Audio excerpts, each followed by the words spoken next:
Et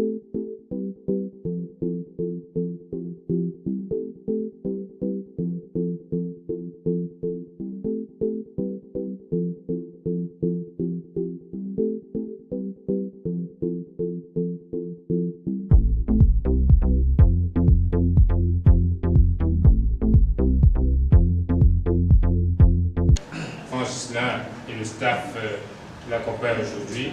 Et j'espère pour vous, chers amis, que vous allez, bien entendu, prendre la graine, prendre des notes. C'est vous, en fait, qu'il faut toucher. C'est vous les principales cibles aujourd'hui de la CAN 2019. Parce que beaucoup de gens pensent que c'est le ministère, c'est le président. C'est vous. Parce qu'en fait, c'est vous qui allez organiser la CAN dans quelques mois. Mais également, c'est vous qui allez pérenniser la tradition du marketing du sport. On m'a dit que vous n'êtes pas très nombreux, ceux qui font marketing et communication. Mais la thématique concerne tout le monde. Quel que soit votre domaine, quel que soit votre cadre. Aujourd'hui en Afrique, on croit que quand on est jeune, on ne peut pas. On croit que quand on est jeune, il faut baisser la culotte. On croit que quand on est jeune, il faut absolument tremper la main, comme on dit d'habitude. Or, il est important aujourd'hui, vous qui êtes des étudiants, vous qui êtes le Cameroun, de demain, de comprendre qu'aujourd'hui, vous n'avez pas besoin de ça. Le seul secret dont vous avez besoin aujourd'hui, c'est la détermination. Donc cette petite partie me permet généralement souvent de vous parler de mon histoire en quelques secondes. C'est très important parce que ça va vous permettre, ça va également impacter, je pense que tout à l'heure, on vous l'a dit, je suis coach également en développement personnel. Ça va vous permettre, ça va également vous inspirer. Alors, j'ai eu mon bac. Déjà, je commence à dire que j'ai fait toutes mes études au Cameroun. Je suis né au Cameroun, j'ai grandi au Cameroun, j'ai fait toutes mes études au Cameroun. Je suis aujourd'hui expert à la CAF, mais toutes mes études, je les ai fait au Cameroun. Peut-être avant d'aller après étudier à l'étranger parce que j'avais eu un bon bac, mais j'avais refusé. Parce que, pourquoi est-ce que j'avais refusé? Parce que je pensais que ce que je voulais faire, il y avait ça au Cameroun. Aujourd'hui, vous comprenez l'importance des rencontres professionnelles.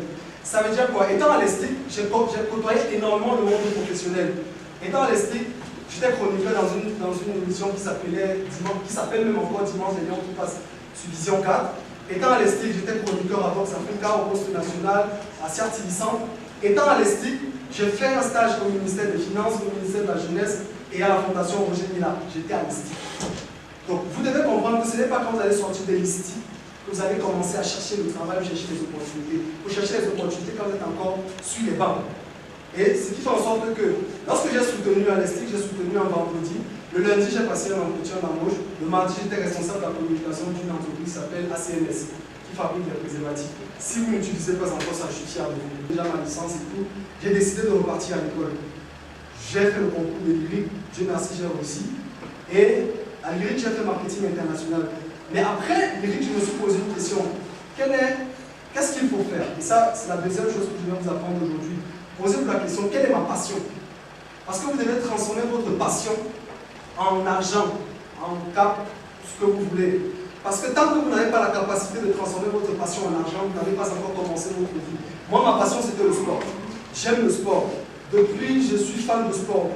Je connaissais presque tous les footballeurs. Je suis fan de sport. Qu'est-ce qu'il fallait faire? Transformer ma passion en argent. J'ai décidé de me spécialiser dans le marketing du sport. Et donc, je suis allé de l'autre côté, en Égypte.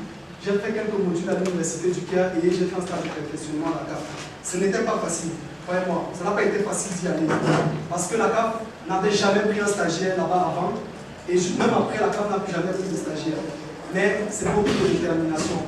Peut-être que ce sera l'occasion de vous raconter lors d'une autre rencontre. C'est pas pour ça qu'on est là. Passons à ce qui nous intéresse. Alors, je suis là pour vous parler du marketing du sport. Mais avant de vous parler du marketing du sport, je vais vous parler du marketing. C'est quoi le marketing? La définition du marketing que je vais vous donner ici n'a rien à voir avec ce qu'il y a dans vos cahiers, malheureusement, dans vos livres, parce que je préfère avoir une approche beaucoup plus pragmatique. Ces pays sont regroupés au sein de ce qu'on appelle les comités olympiques continentaux. Dans le cadre de l'Afrique, on parle de l'ACNOA, l'Association des comités nationaux olympiques d'Afrique. Et puis vous avez ce qu'on appelle le CEO. Le CEO, c'est un peu comme le grand gendarme du sport dans le monde. C'est-à-dire que chaque fois que vous entendez, il y a eu un problème au TAS. Le TAS, c'est le tribunal justement du CEO, parce qu'en fait, le CEO est le garant de la charte olympique. C'est le garant du mouvement olympique et du mouvement sportif. Eh bien, c'est ici que vous intervenez. Si vous êtes intéressé par le marketing du sport, au niveau du troisième élément, c'est-à-dire, vous êtes soit un annonceur, soit un sponsor. Peut-être on aura l'occasion de revenir dessus, mais on va le faire rapidement parce que là, aujourd'hui, on veut vraiment s'attarder essentiellement sur la CAN. Donc, les annonceurs sont ceux-là qui payent pour profiter du spectacle sportif, pour être connus dans le monde. C'est-à-dire que je suis la marque Supermont, je ne suis pas connu. Si je veux être connu, j'utilise le spectacle sportif pour être connu. Donc je paye pour cela, je suis un annonceur, je suis un sponsor. Alors, l'autre élément, c'est les agences sportives. On a dit tout à l'heure, je suis le PDG de l'agence Omco. Ce sont des agences qui sont spécialisées justement dans le domaine du sport, ou dans le domaine du management, du marketing, ou alors dans la vente des joueurs. Alors, vous avez également les équipementiers, Adidas, Nike, tout ce que vous voulez. Vous avez les pouvoirs publics, c'est très important aujourd'hui en Afrique. Ailleurs, quand on parle de sport, on ne parle pas trop des ministres, du ministre de sport, du ministre de ceci, mais les pouvoirs publics en Afrique jouent un rôle déterminant dans le développement du mouvement sportif. Vous ne pouvez véritablement émettre aucune action forte, comme organiser la CAN par exemple, si le gouvernement ne s'implique pas financièrement, matériellement et humainement. Donc c'est très important aujourd'hui les pouvoirs publics dans le développement du mouvement sportif. Vous avez ensuite les collectivités territoriales décentralisées. En principe, dans la vision que le baron Pierre de Coubertin, qui est donc l'un des fondateurs du mouvement olympique, avait, c'était que les collectivités territoriales décentralisées soient les porte-flambeaux du développement du mouvement sportif, c'est-à-dire les mairies. Il y a plusieurs éléments. Aujourd'hui, on vend pratiquement tout dans le sport. Mais j'ai réservé pour vous les éléments phares, notamment les sportifs. On vend le sportif. Et le sportif, on le vend de deux manières. Soit vous êtes talentueux, vous êtes un bon footballeur, comme Lionel Messi, on vous achète au FC Barcelone, on vous achète n'importe où. Alors, c'est le premier élément qui se vend le plus aujourd'hui dans le domaine du football. Ensuite, on peut également acheter le sportif pour son image. Vous n'êtes pas forcément le plus talentueux du monde, mais vous avez une belle gueule et on s'achète. C'est le cas par exemple de David Beckham. Pour ceux qui l'ont connu, c'est un footballeur qui n'était pas le plus talentueux de la planète, mais il avait une belle gueule et donc du coup il passait très bien sur le marché. Donc on achète des sportifs pour leur talent et pour leur image. L'autre élément qui se vend dans le domaine du marketing, c'est l'image des clubs. Je vous ai dit tout à l'heure, les sportifs sont venus au sein d'entités qu'on appelle les clubs. Et dans les clubs aujourd'hui, qu'est-ce qui se vend? On vend les maillots par exemple. Je suis le club, je ne sais pas, Omco FC. Vous êtes intéressé par mon club, et donc ce que vous faites simplement, c'est que vous flottez par exemple votre logo sur le maillot de mon club. Ça se vend très cher. J'insiste sur très cher parce que malheureusement au Cameroun et en Afrique, on n'a pas encore compris ça. Et donc n'importe qui se permet de venir floquer les logos sur les maillots des équipes. Ça se vend très cher. Et généralement, si vous êtes la personne qui gère ce genre de négociation, vous serez très riche. Ensuite, il y a les droits de diffusion. Alors, après la vente des joueurs, les droits de diffusion représentent aujourd'hui l'une des plus grosses parties des recettes que génère aujourd'hui de spectacles sportifs. Parce que lorsque vous regardez le match aujourd'hui à la télévision, à la CRTV, vous devez savoir que la CRTV a acheté le droit de diffuser ces matchs-là. La CRTV n'a pas le droit de vous diffuser un match si elle n'a pas acheté au préalable le droit de diffuser ce match. Et la CRTV achète ses droits très cher. Par exemple, en France, pour ceux qui diffusent les matchs de la Ligue 1, par exemple, ces droits-là ont été achetés à près de 1,3 milliard d'euros. Lorsque je convertis en France CFA, c'est beaucoup d'argent. Donc vous devez comprendre qu'aujourd'hui, diffuser un match de football vaut énormément d'argent. Autre produit qui se vend, ce sont les produits dérivés. Alors, c'est quoi les produits dérivés?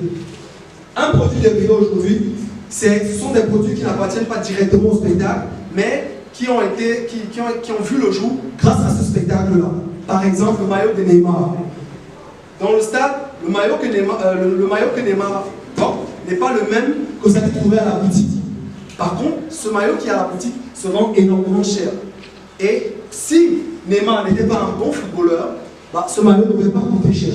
C'est la raison pour laquelle les produits dérivés sont des éléments très importants aujourd'hui dans la compréhension même du marketing du sport. Ensuite, vous avez les espaces de panoptique à l'intérieur et à l'extérieur des stades. La CAN a réussi à drainer 5 milliards de téléspectateurs cumulés sur les 5 dernières éditions. Ce qui est pratiquement un record mondial. Même l'Amérique du Sud n'a jamais réussi à faire mieux que ça. Et donc, ce qui fait en sorte que beaucoup de gens se demandent pourquoi est-ce qu'en si peu de temps, la CAN est devenue autant convoitée. Et bien simplement parce que la CAN, c'est des joueurs de classe mondiale. C'est Samuel Eto'o, c'est Adebayor, c'est Didier Drogba. Aujourd'hui, on parle de Mohamed Salah, on parle voilà, cité. On parle de Keita, Naby Keita. Vous voyez aujourd'hui, les gens veulent voir la CAN pour voir comment est-ce que Mohamed Salah se comporte au sein de son équipe nationale. La CAN également est devenue brisée grâce à des réformes managériales et financières efficaces. Ces réformes ont vu le jour au début des années 90 avec Issa Hayatou, justement, qui avait compris que le sport devait justement à un certain moment gouverner le monde.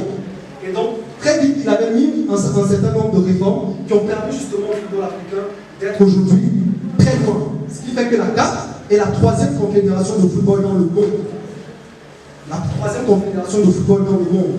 Après la FIFA et après l'UEFA, en termes de chiffre d'affaires par an.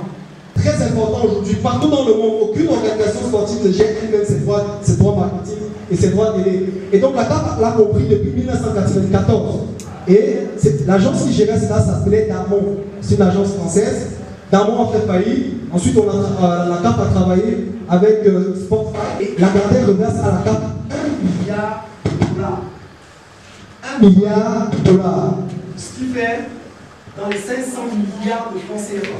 Pour gérer les droits télé et les droits marketing est la plus importante de toute l'histoire du football africain. Simplement parce que le nombre de participants va augmenter, donc on va passer de 16 à 24 droits télé, au même titre que la CRTV. Ils vont acheter les maillots, ils vont acheter les entreprises qui sont en Madagascar, vont aller vers la CAF, vouloir se mettre en valeur. Donc vous devez comprendre qu'à partir de ce moment-là, l'augmentation du nombre d'équipes augmente également le chiffre d'affaires de la Confédération africaine de football et par ricochet du pays organisateur. Parce qu'il faut comprendre que le pays organisateur bénéficie de 20% du chiffre d'affaires de la CAN. Ça veut dire que si la CAN génère 100 francs, le Cameroun en 2019 va bénéficier de 20 francs, ce qui n'est pas mauvais. Alors, les joueurs de classe mondiale, je parlais tout à l'heure de Salah, il faut rappeler qu'il est dans le top 3 des meilleurs joueurs de la planète actuellement. Donc, les gens vont venir à Yaoundé voir Mohamed Salah parce qu'il est dans le top 3 des meilleurs joueurs. On parlait de Sadio Mané, de Keita également. Alors, le Cameroun, pourquoi le Cameroun sera, la CAN de 2019 sera la meilleure de l'histoire du football? Parce que le Cameroun est un pays de légende. Hier encore, on parlait de l'actualité autour de Joseph Antoine Bell. Il y a Roger Villa, il y a Samuel Eto'o, il y a Patrick Mboma. Ils sont tellement nombreux, ces stars-là. Et donc, les gens viendront au Cameroun pour toucher du doigt les réalités, pour flirter avec le pays de Samuel Eto'o. Moi, j'ai beaucoup de chance. Partout dans le monde où je me suis trouvé, le simple fait de dire que je viens du pays de Samuel Eto'o était une joie. La CAN va se jouer en été. Et généralement, vous parliez tout à l'heure des pays européens. L'été, justement, pour les pays européens, sont les périodes de vacances. Et donc, il faut généralement aller dans les destinations exotiques pour passer les vacances. Ce qui n'était jamais arrivé avant. Parce que il y a d'ailleurs un élément qu'il faut ajouter, la compétition des filles en 2007 qui a relevé l'image du Cameroun en l'organisation. Quand le Cameroun a été nominé, ça rentre dans la posture commerciale dont dispose le Cameroun. Tout à fait. Je pense que c'est exactement le point qu'il fallait ajouter. Vous devez faire partie de ces atouts-là. Et donc, la question que vous devez me poser, c'est quels seront donc les débouchés de la CAN 2019?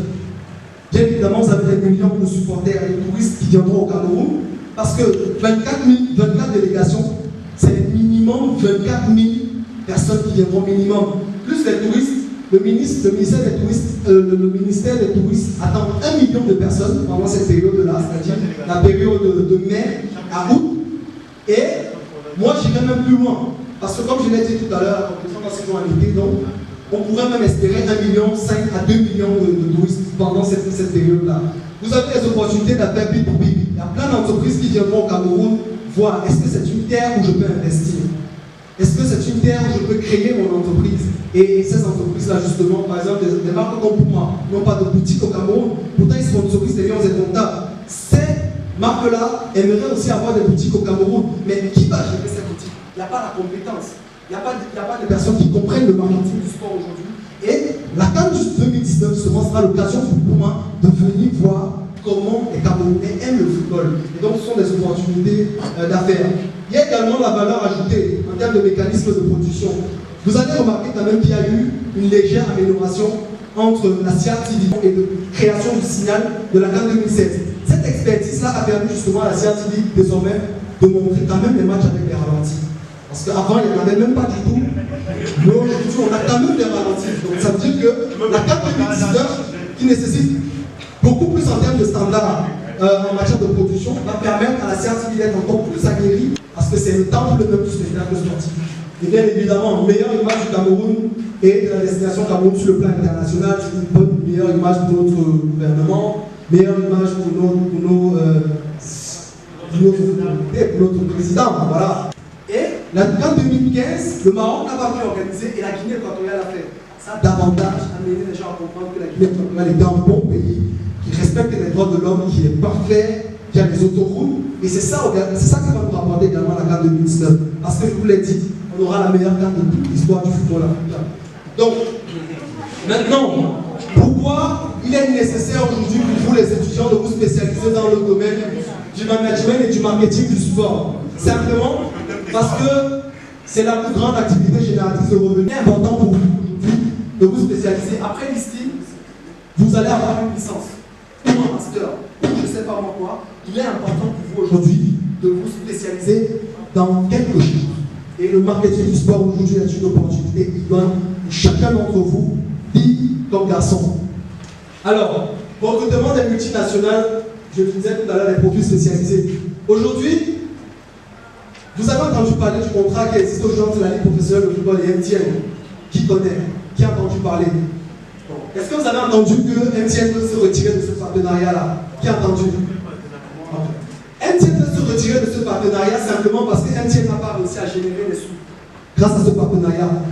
Mais s'ils n'ont pas réussi à générer des sous grâce à ce partenariat, c'est simplement parce qu'il n'y a pas de spécialiste en marketing du sport chez MTN. Personne chez MTN ne se connaît en marketing du sport. Ce qui fait en sorte qu'ils ont pris des marketistes généralistes qui ont négocié ce partenariat-là et aujourd'hui MTN est en train de mettre près de 4 milliards de francs CFA. Or, si vous êtes spécialisé dans le marketing du sport, MTN va vous recruter parce que justement, c'est vous qui allez gérer tous les contrats de sponsoring au sein de l'entreprise et parce que vous maîtrisez le marketing du sport de manière spécifique, vous avez plus de chances d'être recruté par une entreprise ou pas. Voilà. Donc c'est le cas aujourd'hui en France, Nike, SFR, Orange, Bouygues, tous ne recrutent que des spécialistes. Alors, la floraison des talents. Vous savez, le Cameroun est un vivier de talents. Aujourd'hui, tout le monde parle de Kylian Mbappé, partout dans le monde. Mais ce qu'on oublie souvent, c'est que Kylian Mbappé a le sens camerounais. Ça veut dire que le Cameroun, par essence, est un pays de talents. Donc, vous avez des talents à faire valoriser. C'est ça également le marketing. Si vous vous spécialisez dans le marketing du sport, vous aurez l'occasion aujourd'hui de valoriser tous ces talents que le Cameroun a. Il y a l'héritage infrastructurel, je le disais tout à l'heure, de la CAN. On aura des stades, et il faut que ces stades soient rentables. Parce qu'après la CAN, le Cameroun aura tellement d'infrastructures qu'on pourra organiser pratiquement n'importe quelle compétition à part la Coupe du Monde. On pourra organiser même la Coupe du Monde et U23. Parce qu'on aura assez d'infrastructures pour cela. Le Cameroun, après ça, va répondre à pratiquement n'importe quel cahier des charges de la FIFA. Et on a besoin d'experts, on a besoin justement de personnes qui sont spécialisées dans ce domaine-là pour pouvoir mener à bien ces différentes compétitions que le Cameroun aura organisées après la CAN. Bien évidemment, vous avez les compétitions internationales, je le disais tout à l'heure, la création de médias spécialisés. Vous savez avec moi, vous ne savez peut-être pas, la CRTV va créer CRTV Sport. Très bientôt. Ils sont même déjà sur les satellites. Si vous appelez un peu votre canal, vous allez voir CRTV Sport. Maintenant, l'avantage que vous aurez, et que personne d'autre n'aura si vous vous spécialisez dans le domaine du marketing du sport, c'est que vous êtes spécialisé dans le sport. Quelle échelle et pourquoi vous contribuer justement pour le sport? Et ma dernière question, c'est quel est votre sentiment par rapport au magouille des sportifs, des joueurs, magouille sportifs, des joueurs qui se retrouvent en équipe A, on ne sait pas combien ils ont de sentiments par rapport. Vous êtes une consommatrice donnée. Vous n'aimez pas le sport. Le travail de l'expert en marketing du sport, c'est de vous faire aimer le sport justement. C'est ça en fait, la définition simple du marketing du sport. C'est parce que je vous ai dit, ce qu'on vend dans le sport, c'est l'émotion. Vous devez cultiver l'envie d'être riche.